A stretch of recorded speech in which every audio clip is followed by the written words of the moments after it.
Hello, friends, fiends, and fellow UBTubers, and welcome to episode 783 of the Daily Comic and Collectible. Today, the collectible of the day is the Hasbro Toys, Marvel Comics, Marvel Legends Series, Demogoblin Build-A-Figure Wave, Master of Kung Fu, Shang-Chi Action Figure. Shang-Chi is a master of martial arts and a true warrior for justice. This 6-inch scale Master of Kung Fu action figure was inspired directly from the Shang-Chi in Marvel Comics.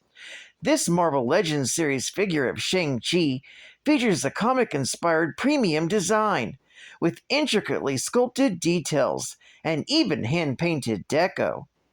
This 1/12 scale figure features premium articulation.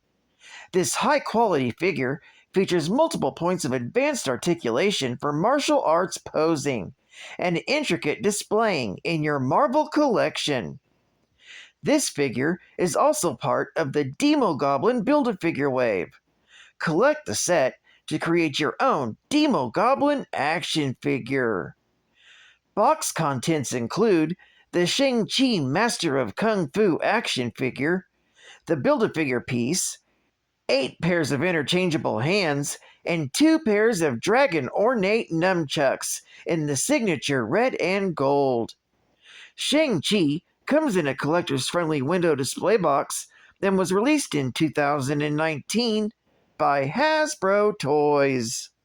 Now, the comic of the day is Marvel Team Up, Volume 1, Issue number 85, with the cover date of September 1979.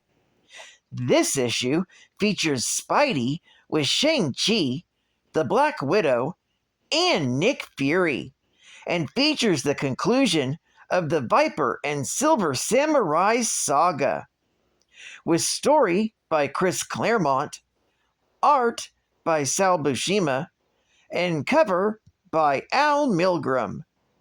This story is titled The Woman Who Never Was.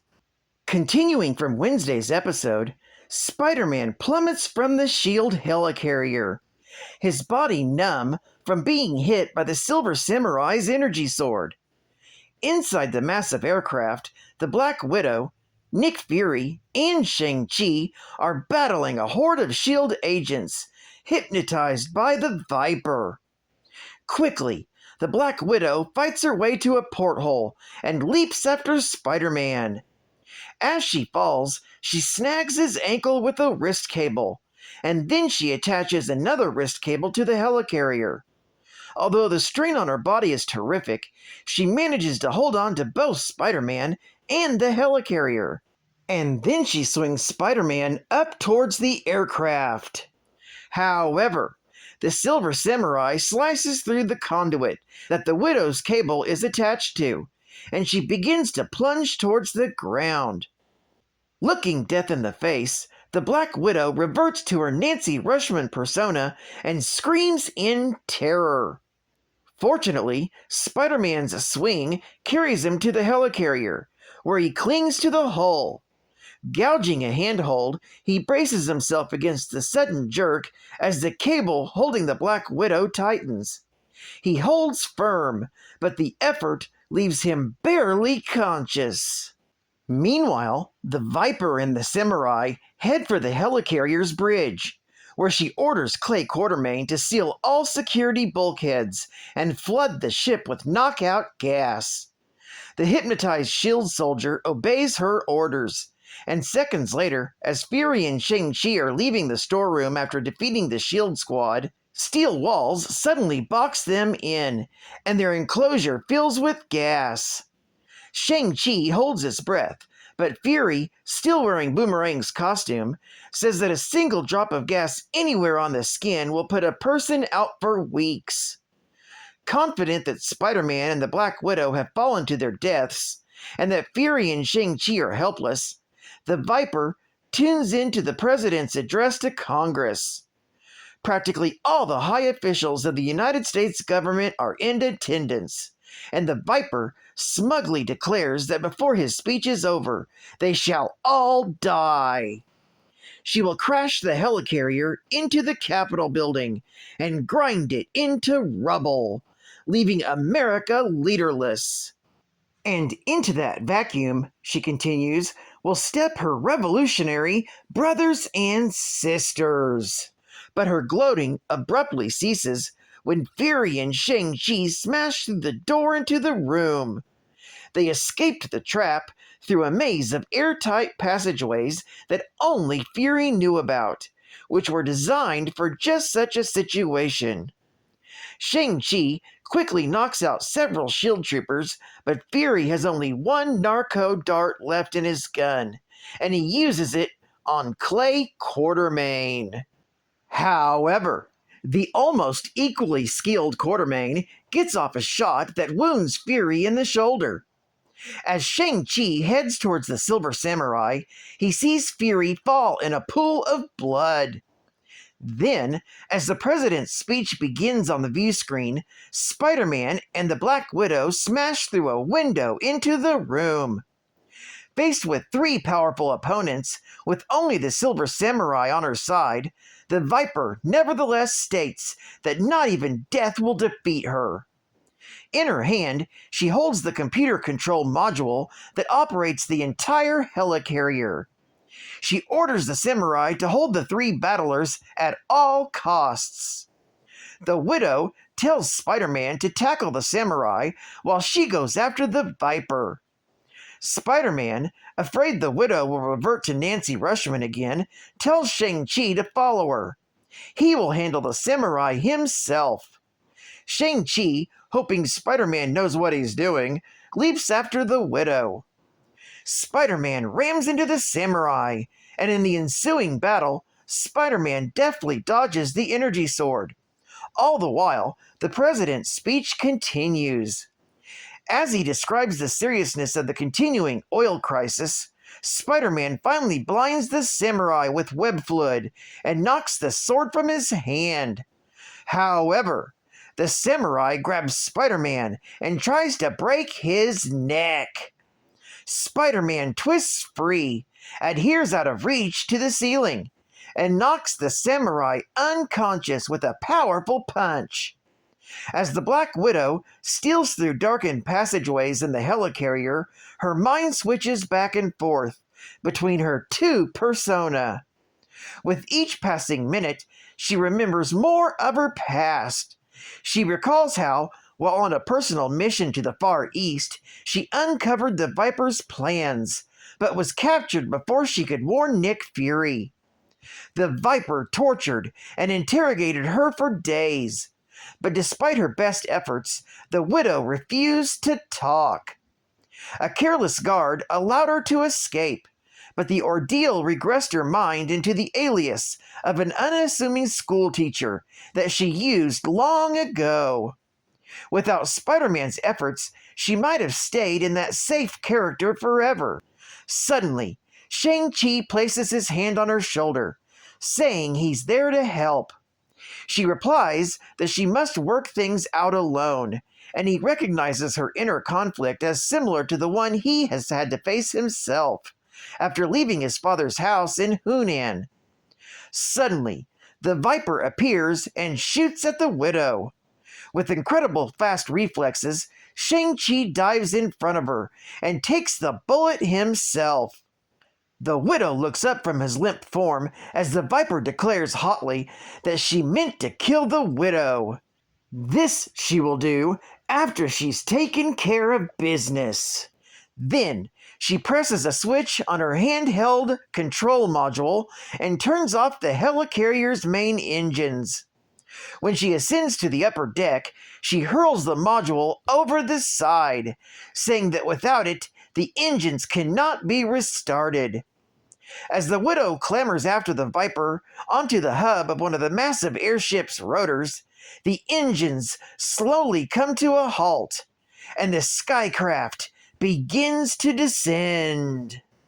Meanwhile, Spider-Man uses his web fluid to staunch Fury's wounds. They notice that the engines have stopped. Fury says that the Viper probably booby-trapped all the bridge command systems and knocked out the vortex beam.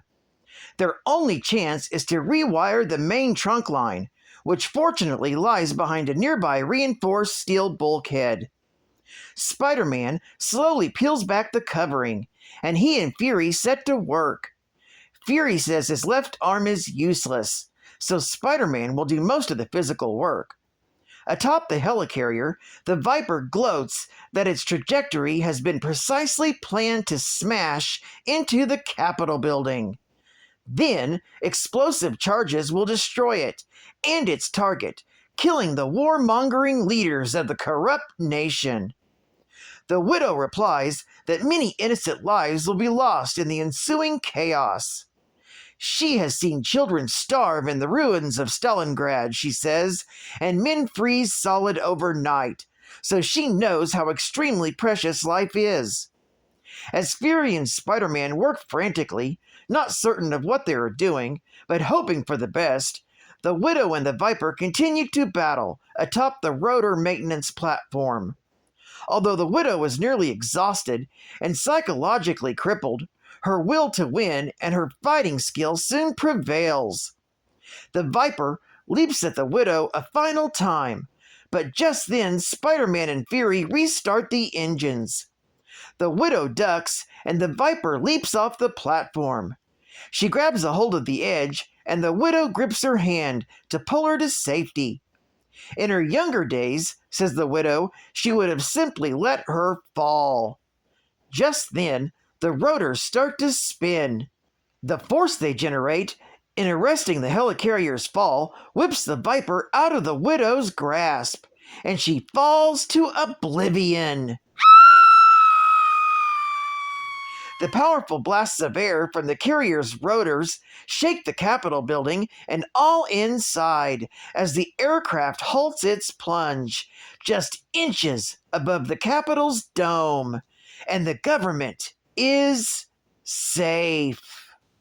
The next morning, with everything under control and the hypnotized SHIELD agents under sedation, Nick Fury, his left arm in a sling, shakes Shang-Chi's hand in gratitude.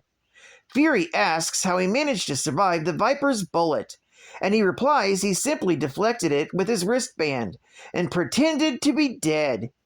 He knew that the Widow needed the opportunity to find her true self, and he did not interfere in her battle against the Viper. On the helicarrier's hull outside, Spider-Man and the Widow part company.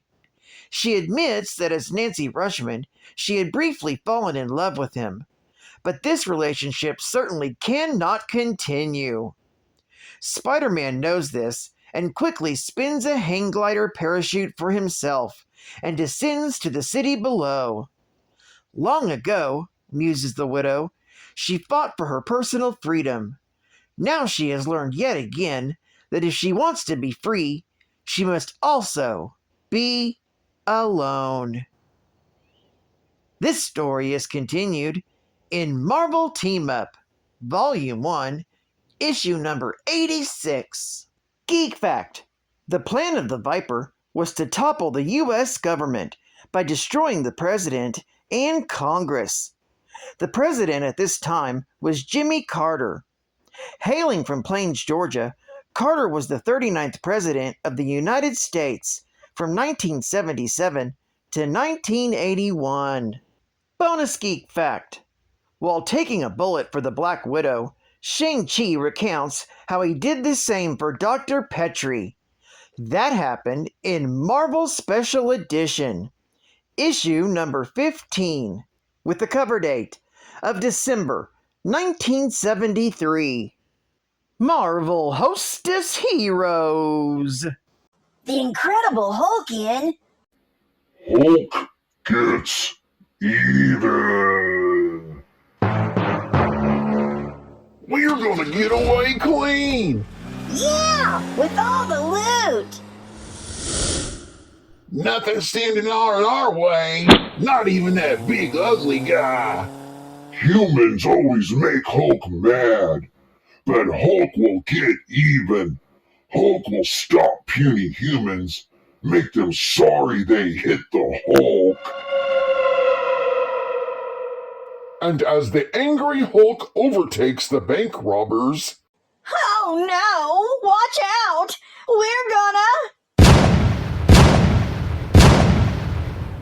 we ain't going nowhere. Nowhere except the slammer. I'm gonna have me a hostess fruit pie. I love the light tender crust and real fruit filling. Apple, cherry, or peach. If humans were as nice as Hostess fruit pies, Hulk would be a lot happier. You get a big delight in every bite of hostess fruit pies. Well, I seen it every night as a high school teen. In the pages of comic book magazines. Well, I've been thinking of a new sensation. I'm picking up good vibrations. Geek fact. Whoa, whoa, whoa, geek fact. She fact, he fact, we fact. I fact, you fact, they fact. It's all a final geek fact. I hope you will understand. I fact, you fact, they fact. He fact, she fact, we fact. Fee fact, fee fact, foo fact. Well, don't you know it's time for the final geek fact? Geek fact. Well, don't you know it's time for the final geek fact? Shang-Chi is the master of Kung Fu and the wielder of the 10 Rings. The son of the ancient sorcerer and criminal mastermind Fu Manchu, Shang-Chi was trained from childhood to become a living weapon.